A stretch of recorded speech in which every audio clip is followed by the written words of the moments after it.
Welcome to the launch and celebration of this wonderful new work, American Journeys. I'm Meredith Kuno, I'm the Keneally Vintage Publisher at Random House, and today I have with me two very fine men who are contributors both to Australian letters and to Australian life, Don Watson and Kenneally.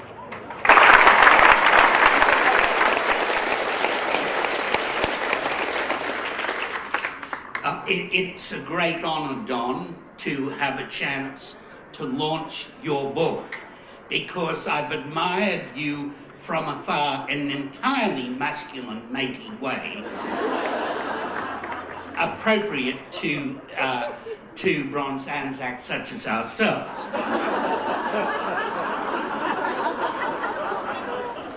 Years ago, when a bit of a lad, you wrote a classic of Australian history called Caledonia Australis, on the settlement of Gippsland, on the clearances of the Highlanders and the Scots in Gippsland, and then what happened to the Cornai people of Gippsland at the hands of the Highland Scots. This is a magnificent book, and it's out in Random House paperback. Then, of course, the Confessions that the Recollections of a Bleeding Heart, a classic of political memoir. The other two books, classics of lexicography, if you like, mischievous lexicography of the words, on the words that would make us slaves if they were given their head. And now he becomes a travel writer, and he's a superb travel writer, as you would expect, brings the same distinction to that as he does to the other genres.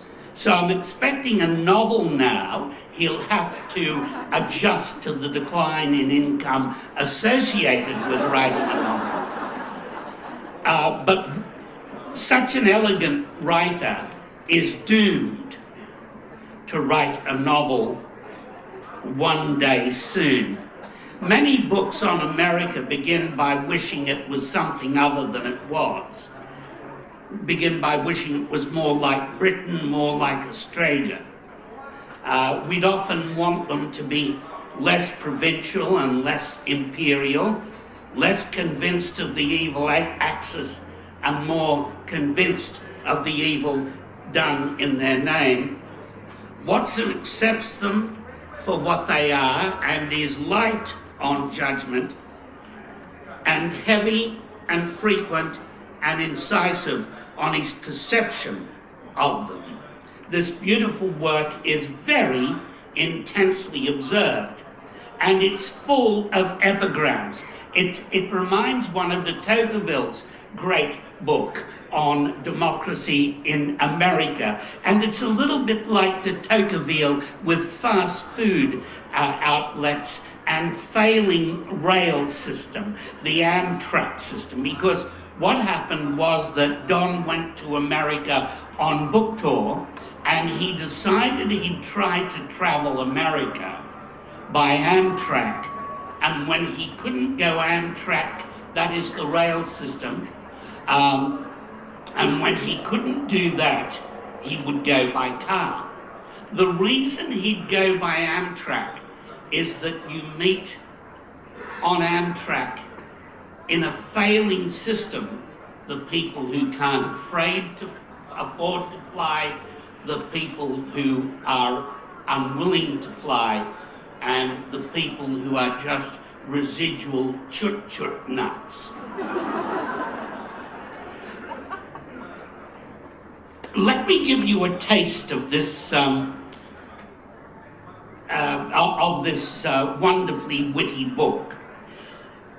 He came back to America, he said, intending to travel on every Amtrak route I could. For the Americans, I told, I might as well have been off to see the country on a mule. The railway has faded from their consciousness.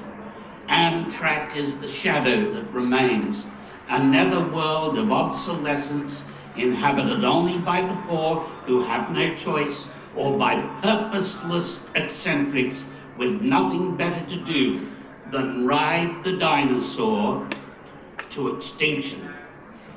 He says that traveling by Amtrak is like traveling as a flea on the hide of a horse that's beginning to waver, to get ill, and to deteriorate. And yet, on Amtrak, he gets a lens on the whole of America.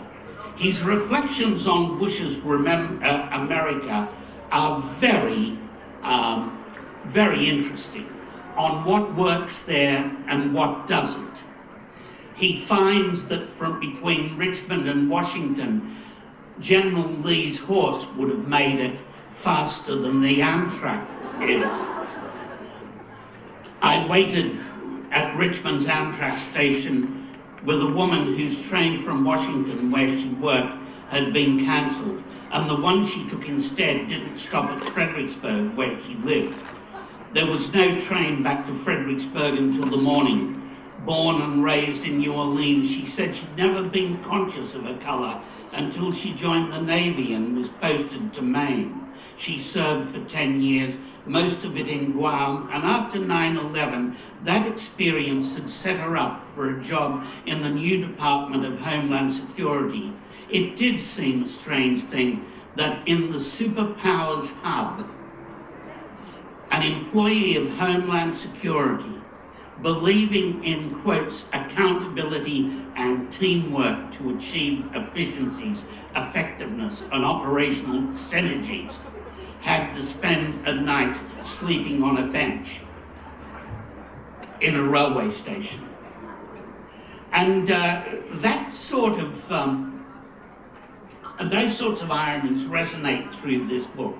But Don Watson, I could read you many other brilliant passages. A passage, for example, on Sherman. Passages about freedom. But importantly, Don Watson also knows the history of things.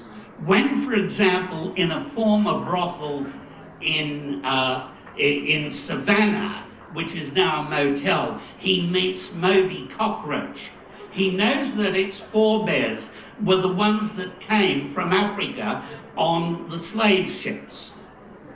He goes to Omaha, he knows that just down the road, the bombers that dropped the bombs on Nagasaki and Hiroshima were built.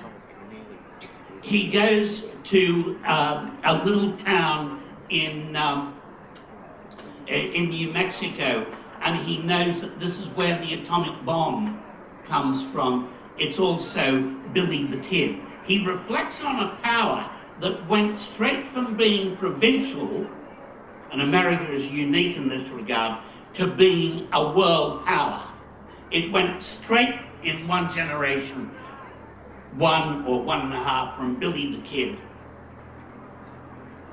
to the project, the Trinity Project in Alamogordo in New Mexico.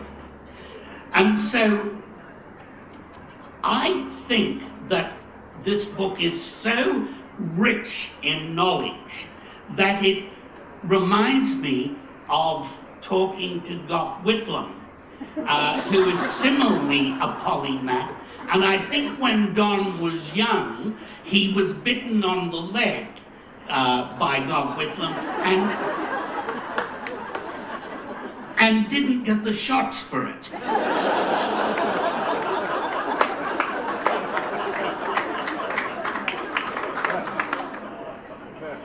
So this is a sharp but forgiving book.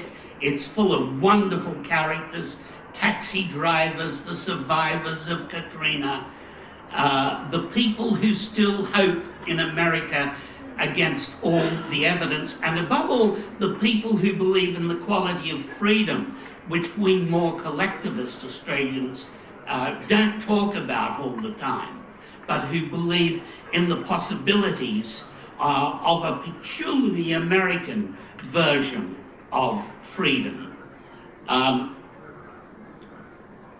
The vastness of the United States, the combination of land mass and mass of population is possibly the hardest thing for a visitor to grasp. It's hard for a lot of Americans to grasp. Yet when you drive through the countryside and see the new housing estates, each house nearer in size to the White House than a log cabin, you do wonder how much more hope-filled humanity the place can take. But one shouldn't wonder for too long about Americans' capacities. In a field on a hillside stood the skeleton of a boat and a sign that said, "God's Ark of Safety, Noah's Ark being rebuilt here."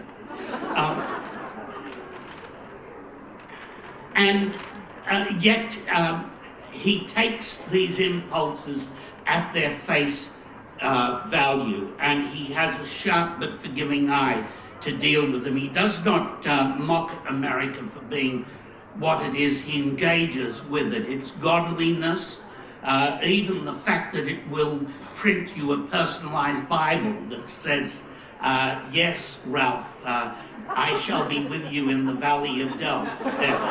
And "Yes, Myron, where thou goest, there also shall I go." These easy targets he takes as the phenomenon of something more, a symptom of something more profound, and something which is ultimately serious, and with which we, as the outliers of the American empire, would be wise to deal with. So he engages with its godliness, its unconquerable hope, its meld of niceness and squalor, have a nice day and corporate ruthlessness, of welcome and aggression, of intelligent design in which huge millions of them believe, and scientific advancement. This is a book on which the great de Tocqueville would look on fondly as a worthy successor. It is magnificently written and it's magnificently produced. It's also Don's birthday today, but I promise not to tell you.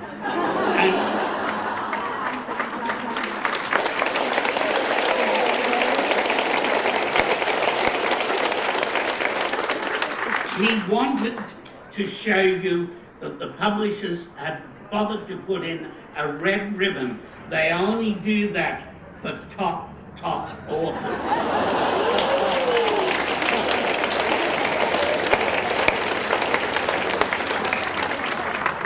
So I do congratulate my publishers for making such a beautiful book of this, with its red ribbon and all, and its maps and its graphics and its wonderful cover. Congratulations, Meredith. Next time, though, the rest of us want a bloody red ribbon too. The book is launched. Congratulations.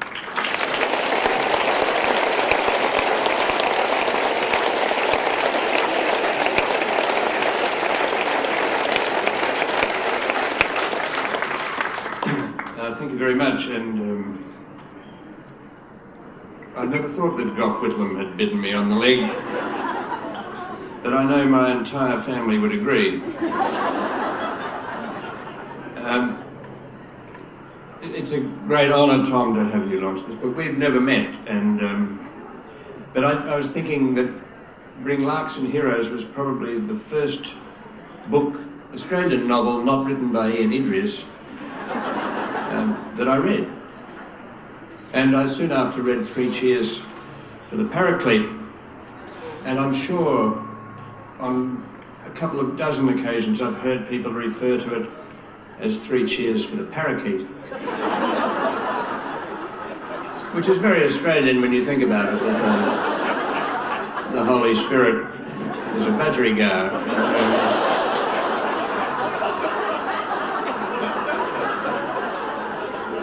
The messenger of God in a cage.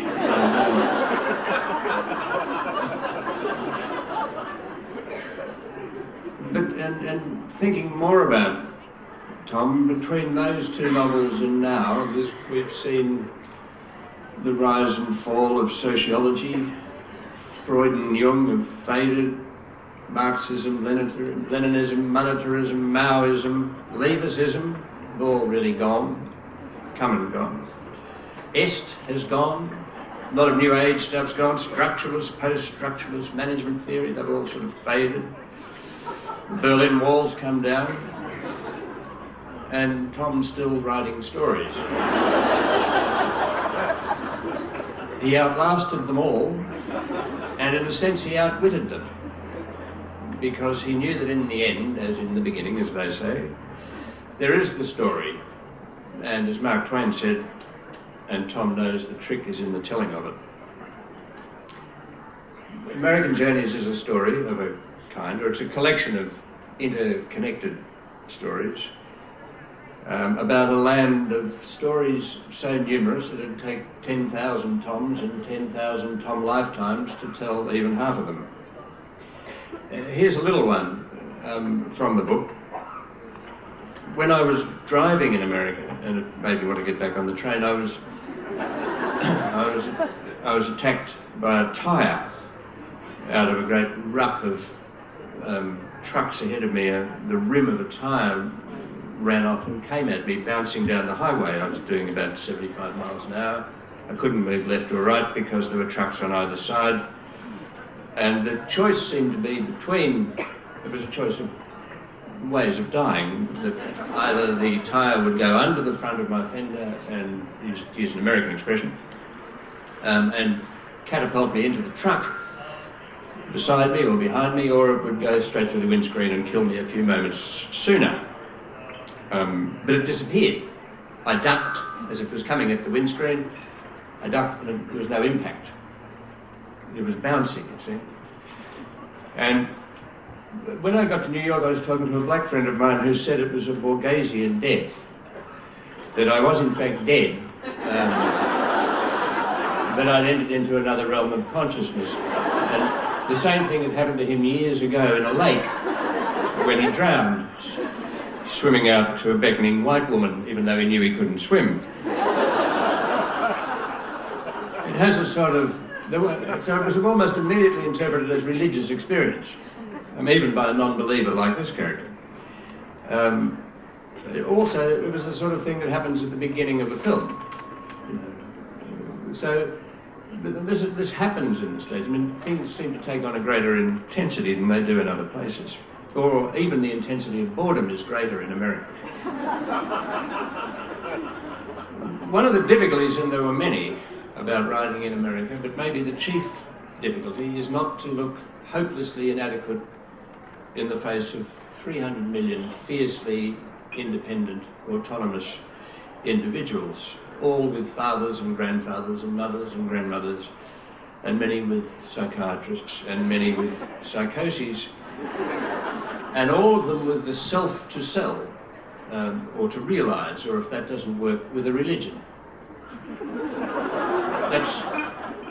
That's the chief difficulty, or the chief of among chief difficulties. The second is the impossibility of generalisation. In a country constructed on such a scale, a federation, and even within the federation, myriad differences. I spoke to Horton Foote, a playwright now in his 80s in New York, who came originally from Texas, and who told me that I should know before I go to Texas that there are in fact 5 Texases. And it would take a long while to discover them. I only saw one Texas, and all I remember about Texas really is the tyre's last bounce. I spoke to Lewis Lapham, who edited Harper's for 25 years, and he explained to me something I'd never known. He said Harper's has always, for 155 years, sold west of the Appalachians, and Atlantic Monthly sells east of the Appalachians. These are the sorts of differences I can't really get my head around. And he, the same Lewis Lapham, who you would have thought was the quintessential New Yorker, said that he's actually a San Franciscan, has always felt Californian. That's where he grew up, beyond me. That these traps for outsiders are everywhere.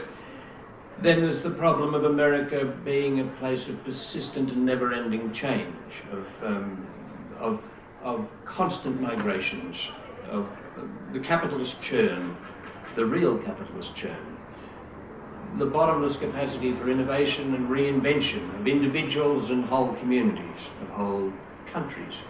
There's the shimmering, almost non-existent line between reality and media make-believe. So in a way, the reality of America, you can think half the time, is media. Between disappointment and ecstasy, you don't know what's going on in their heads a lot of the time.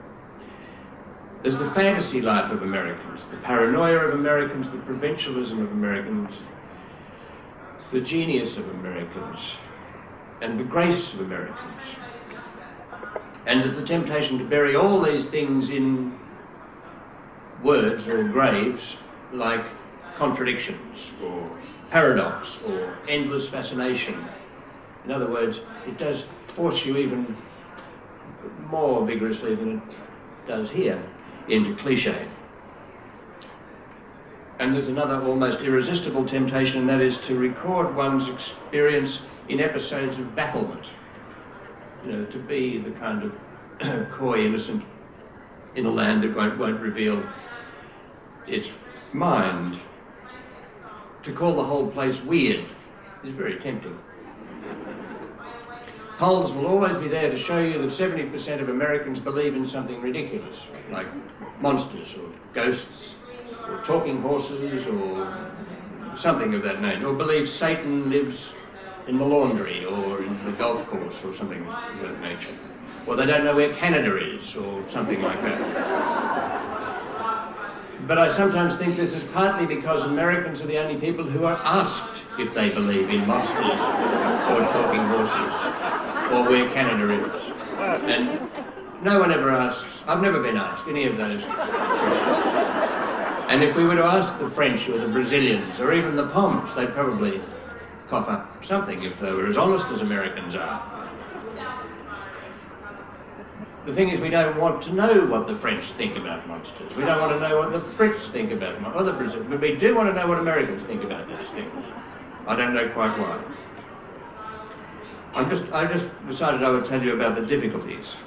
There's the difficulty of invidious comparison, and Tom's been very kind and left it with as little invidiousness as possible. But there are always those Americans in your head who know it better than you do. Mark Twain comes to mind, and the added difficulty with Mark Twain is that once you get his cadences in your mind, you can't get them out of your own writing, and you've got to be very careful of that. And then there is the outsider. I mean, no country has had an outsider quite like Tocqueville. And every time you open a page of the man, there is some blinding insight, and you think, well, what's the point? I'll go home now. How did he see it so clearly 170, 180 years ago? I don't know. Then you think, well, maybe the truth is that what he saw was more obvious then than it is now. That's all. It's the same thing, but it was clearer with less people. And finally, there's the matter of one's own prejudices, the threads of one's own feelings about America. We all have them because we all grew up with them. I at least can't walk around America without seeing something about every 5 minutes that reminds me of a film, even if I can't remember its name. And someone who looks like Edward G. Robinson, or doesn't look like Edward G. Robinson, but something in his mannerism reminds me of Edward G. Robinson, or Humphrey Bogart, or Lauren Bacall, or Gloria Graham, or Marilyn Monroe, and so on. That Americans fed into us these archetypes of our own lives. My heroes as a child were not, apart from Douglas Bader, and I couldn't imitate him without losing my legs. But my real heroes were Americans, like Gary Cooper or someone like that. We were Anglophiles and Dinkum Aussies, Bronzed Anzacs, as Tom says. But we were, before that, I suspect, we were Hollywood people, Hopalong Cassidy. Although the name never caught on, Hopalong, unlike a lot of other names.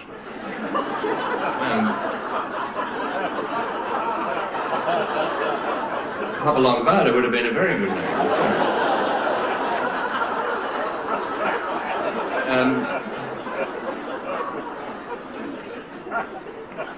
Anyway, the relationship of one's childhood is not getting any less intense with America. I mean, at least we used to ignore American elections pretty well. Kennedy made a little buzz on the screen and we ignored it pretty well after that and looked at America much with the same sort of vacant stare that we look at an election in Bolivia or somewhere. But now we are engaged. We know what primaries and caucuses are, and it's exhausting having come through one of our own 5-week jobs, you know, when return to the Americans, the real election. What I wanted to do in this book was to try and see America on its own terms, which is the hardest thing to do. A friend of mine years ago invented a camera that you could put down a sewer and it would bob along down there and would take photographs as it went of all the cracks in the pipe, if there were any. That's really what I wanted to be. It was sort of a little camera bobbing along just beneath the surface, under the skin, or in the epidermis of the place, with no scheme to try and that would suggest I imagined I could actually pull it off and explain America. Rather something that was aleatory, just wandered around like a headless chook.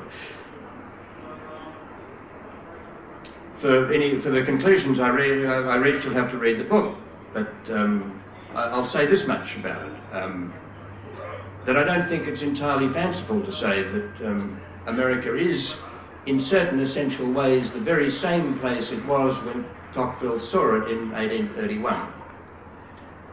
That his words do seem uncanny now, because the democracy he observed then is much like the one we see now. The Constitution, after all, is still there and debated and argued about day in, day out. The same deep religious belief is there, even given that it is hugely varied, but it is nevertheless there. The same what he called American exceptionalism remains. The sense that America is God's country, but you don't need other countries. You don't need to know the rest of the world in a way, because everything is there. The same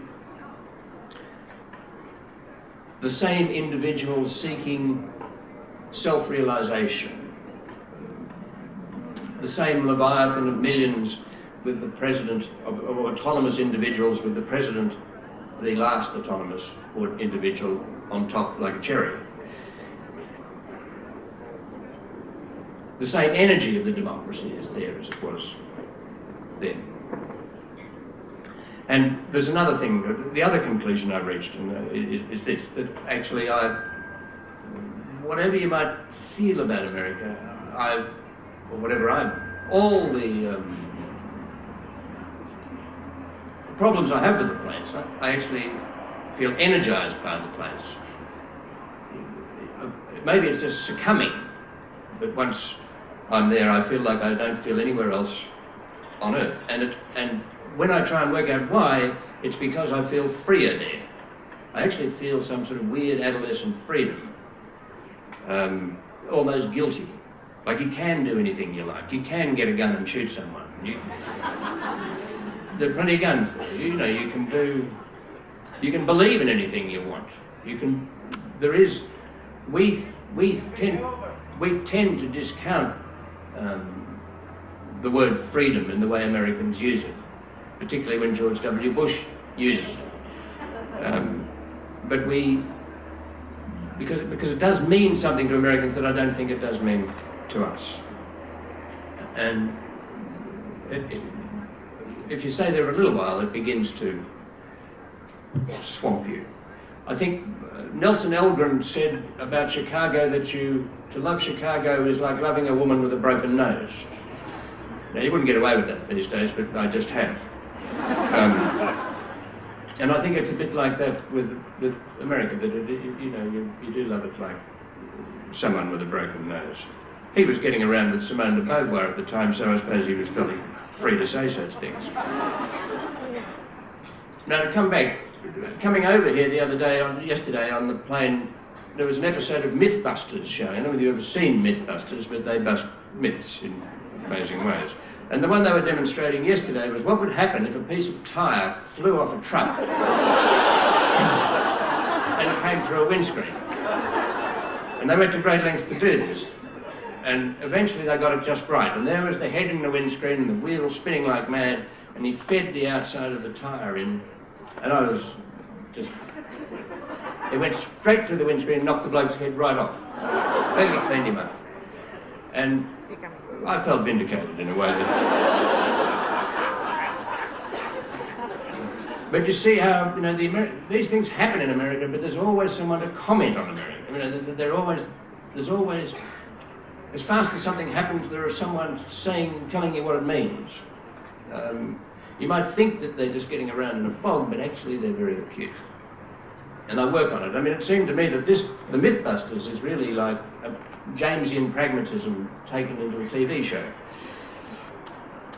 And you also see that whatever happens, whatever they do to the place, they always think they have the solution, so we can rest easy. Now, finally, I should just thank my publishers, they're all over the place here, for putting the red thing in the book, like the Bible, and much else. And, Sadie, my agent over there, and all of you for coming in this heat, but it's a dry heat, so, you know, don't worry about it. Whenever people say it's a dry heat, remember Burke, he died in... He and Wills both died in a dry heat, but they were probably gratified it wasn't... At least it isn't humid, Burke, Wills. Anyway, thank you very much.